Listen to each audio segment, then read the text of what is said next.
Наадам дуусаж налгар намар хаяанд ирлээ. Удахгүй хичээл сургууль эхлэж, өвлийн бэлтгэл хадлан тост ижэлгээд Монголын хөдөлмөрч ард түмэн тун завгүй болж эхлэх нь ойлгомжтой. Тэгвэл түүнээс өмнө та бүхэндээ бидний мах цусны тасархай ахан дүүс Европ төвд орших ганц монголчуудын улс, ганц буддын шашинт улс Халимгийн бүгд найрамдах улсын талаар тайлбарлах болно. Ингээд бичлэгтээ орцгоё. Евразийн их газрын гүнд Каспийн тэнгисийн баруун эрэгт нэгэн нүүдэлчин угсаатан аж төрнө. Тэдний байга байдал нь эргэн тойронд орших уулын Кавказ эсвэл Рус гаруултай иргэдээс тис ондоо ба тэд мал маллаж, сүү цагаагаа бэлтгэн, морин дил дээрээ мордож, уртын сайхан дуг, урдын аялгуугаар уянгалуулна. Хөдсөн дээл, хүрэн бор арьстай тэднийг хинч яаж гарсан Европ гэж хэлэхгүй нээр эргэн тойрны бусад нүүдэлчин угсаатнуудаас Монгол гэдгээрээ ялгарна. Жохом яаж яваад ямар учир шалтгааны улмаас тэд ахан дүүс амраг садангаасаа тэртээ холоочв. Тэд жохом хин юм бэ? Торгууд уу эсвэл халимг уу?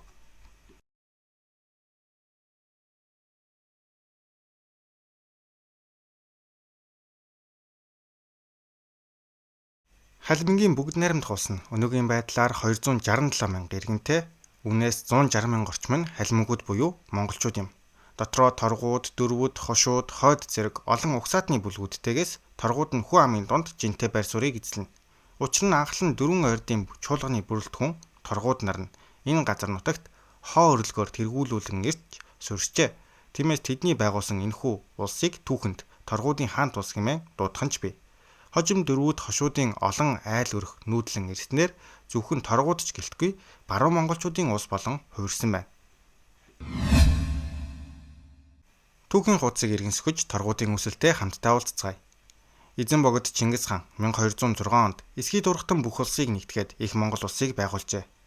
Их эзэн хаанаас өмнөх цаг үед монголчууд өөр хоорондоо байлдан тулалдаж, олон жижиг салангат улс болон хуваагдаж, тухайн цаг үеийн нийгэм соёл уналтанд орсон байлаа. Тэрхүү олон улсын нэгэн болох Хэрээд нь одоогийн халимгуудтай тунчиг хамааралтай. Учир юу вэ гэвээс Хэрээдийн Ван хааны шадар хамгаалагчдыг торгууд буюу турхахууд хэмээн анх нэрлэдэг байжээ. Тэд Ван хаан тойролтой ойр байж түүнийг хамгаалах, орд өргөөг нь сахих, дайн байлдааны үед аюулгүй байдлыг хангах үүрэгтэй. Хожим Хэрээд улсыг мөхөөсний дараа Чингис хаан цэргүүдээ шинжилэн зохион байгуулж 80 хэвтүүл, 70 торгууд, хишигтэн нарыг тусгаалan томилсон байна. Тэгэхдээ 10-100 мянгатын оюутын хүүхдүүд нараас хамгийн эрдэм чадaltaй, бие бэлтэр сайтайг нь ялган оруулж, өвлүүн чарбигээр захируулсан хожимын торгууд нарын нэгэн томоохон онцлог болов. Тиймээс торгууд хэмээн нэрлэгдэх ард түмний дээд үүсэл гаруул нь Чингис хааны дэргэд шадар хамгаалах торгон зэргүүдийн нэрлсэн ажил мэргэжлийн нэр юм.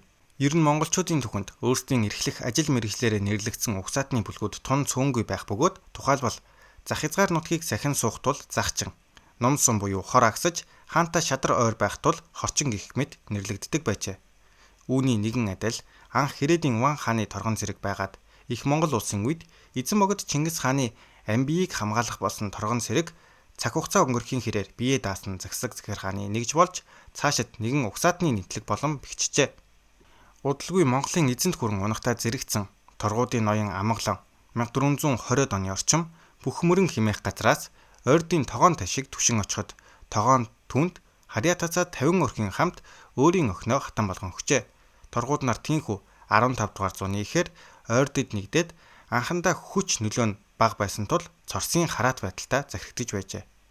16 дугаар зуунаас ойрдын торгууд зэрэг олон аймгийн хүн ам нь нилээд олшрон мал сүргийн тооч нэмэгдэж том ноёдын эдийн засгийн хүчин өсч ирэхэд тэд улс төрийн талаар бие дан зорсын ноёдын иргэшэлд шууд дуулууртай захирагдахгүй гэрмэлзэх болжээ. Нэг талаар ингэж урдын төвлөрсөн засаг суларч, нөгөө талаар ойрдууд баруун тийш нутаглан дундад Аз руу анхаарлаа хандуулах болсноор цорсын шууд захиргаанд явсан хошууд торгууд нар бие дан гарч ирсэн байна. Торгуудын буйхуу өрлөнхүү хоо өрлөг нэг төм 5,000 өрхөө авч 1607 онд ховг сар имэйл хавиас баруун хошлон орийн гагц мод химээх газарт нүүн очсон байна. За цорсын тэргүүлэгчдэд дургуутсан жижиг ноёд өөрийн харьяатаа дагуулan хоо орлогийн хойноос очисоор хэдэн жилийн дотор торгуудын тэргүүлэгчдийн мэдэлд 4 төм орчим өрөх айл буй болсон ажээ. Хоо орлог түүнээсээ улам цаашилж гэрчис голын дунд урсгалд хүрээд ижил гол руу илжилгээж тэнхийн байдлыг тандуусны дараагаар тэд 1620 оны сүүлчээр улам цаашлан Эмба ижил мөрний урсгал дагуу газарт нүжээ. Үүний дараагаар хошууд, зүүн гар, хойд дөрвдийн зарим ноёд өөрсдийн харьяаттайгаа нүүж ижилд очисон торгуудуудад нийлжээ. Монголчууд бидний ижил хэмээн нэрлэх энэхүү голны албан ёсны нэр нь Волга юм. Торгуудууд энэ бүс нутагт оршин тогтнолоо баттахын тулд Туркмен, Башкир, Казак, Хойд Кавказын олон улсууд түргүүдтэй ширүүн тулдаан хийж тэднийг өөрийн харьяандаа оруулж байсан юм. Ялангуяа Аюуг хааны үед тэдний хүч оргилдоо хүрч бус нутагтаа ноёрхлоо тогтоож эхлэв. Исламын шашинд энэхүү улс орнууд торгууд буюу ойрд монголчуудыг доромжилсан утгаар Калмак буюу үлдгэсэд, хоцрогсод гэж дуудах болсноор хожимын халимгийн бүгд найрамдах улс байгуулагдах үндэс болжээ. Хожим олон түүх бичлэгт тэднийг халимаг хэмээн тэмдэглэв. Тухайн цаг үед өөр нэгэн улс хүчрхэгжиж зүүн зүгт тэлж байсан нь Оросууд билээ. Тэдний улс төрийн харилцаа анхлан хөрш орны хуваар эн тэнцүү байсан ч цаг хугацаа өнгөрхийн хэрээр торгуудын хаант улс хараад түшмэг улсын байдалтай болжээ. Тэд цэрэг гаргаж хаант Оросын байлдаж буй улсуудтай тулалдах, цэргийн томоохон хүч болохын дээр оролцсон тулаан бүртээ гарамгаа аялалтыг байгуулж байлаа. Харин энэ цаг үед түүхийн хуудас бидний эсрэг эргэж байсан юм. Аз тивд шин тутам байгуулагдсан их хүчин Манччин гүрэн нийт монголчуудын бүх улсыг өөртөө нэгтгэж эзэн Чингисийн байгуулсан алтан дүр тасраад байв. Энэ цаг үед Увааш хаанаар толгойлуулсан халимгийн хаант улс торгуудуудын дийлэнх нь их нутаг руугаа буцаж нүүдэлсэн ба харамсалтай нүүдлэх жил ижил мөрөн хөлдөөгөө учир голын баруун талд амьдарч байсан 100,000 гаруй иргэд нүүж чадалгүй тэндээ үлджээ. Ийхүү хэдхэн өдрийн дотор бүхэл бүтэн улс байхгүй болсонд тухайн цаг үеийн Оросын хатан хаан 2 дугаар Екатеринад зарлиг гаргаж нүүсэн улсыг буцаах зорилготой байсан ч чадсангүй. Харин ижил мөрний хөвөөнд үлдсэн халимгийн нөлөө бүхий ноёдыг цаазалсан байна. Нүүдлэж явсан торгууд ард түмний нүүдэл тончог хэцүү байсны дээр үлдэж хоцорсон халимаг ардуудыг ч таата ирээдүй хүлээж байсангүй. Оросуудын дарам тавчлаганд өртөж тусгаар тогтнолоо алдаад байсан торгуудаар тэргүүлсэн халимгууд 1771 оны Оросын засаг захиргааг эсэргүүцсэн бослогод оролцсон ч бослого дарагдаж үүний улмаас өөрсдийн удирдах эрхээ алдаж зүг бүр цөлөгдөж эхлэв. Улмаар халимгийн голлох эрх мэдэл дөрвдийн ноёдуудад шилжиж 18 дугаар зууны эцсээр Оросын хил хязгаарыг сахигч Казак цэргүүдийн адил эрх эдлэх болсон. Тэд Оросын хаан зүтгэж 1815 оны Наполеоны данаар Францын нийслэл Парист цөмрөн орсон байдаг.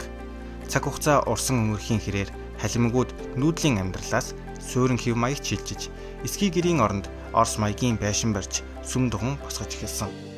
1865 онд өнөөгийн халимгийн нийслэл болох Элиста хот байгуулагдсан бөгөөд тэднийг энэхүү тайван амьдрал 1917 оны Октябрийн хувьсгалын дараа хүртэл үргэлжилсэн юм. Кезэнэ манай өвкнөр баруун Монголын тээгэр байршуулсан.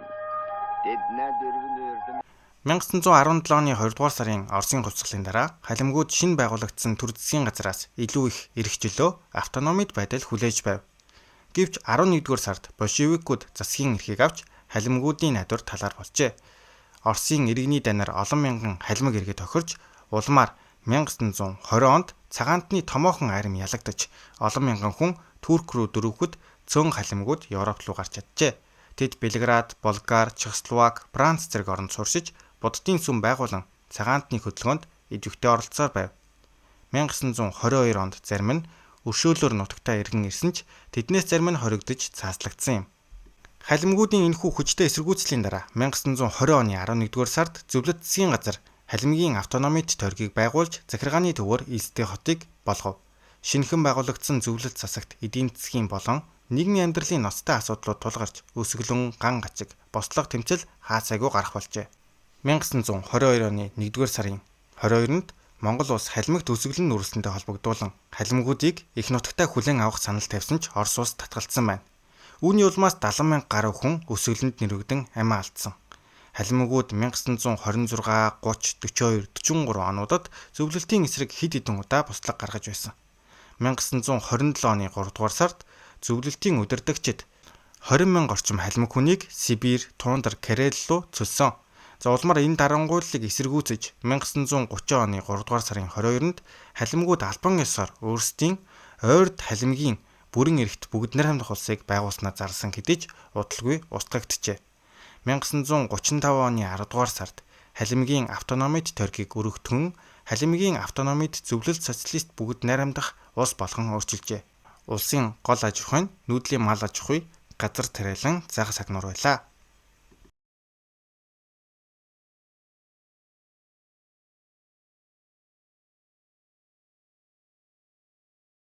1941 оны 100 Германы армийн хүч зөвлөлт холбоод улсыг довтолж халимгийн автономид зөвлөлт социалист бүгд найрамдах улсын зарим хэсгийг эзлэв.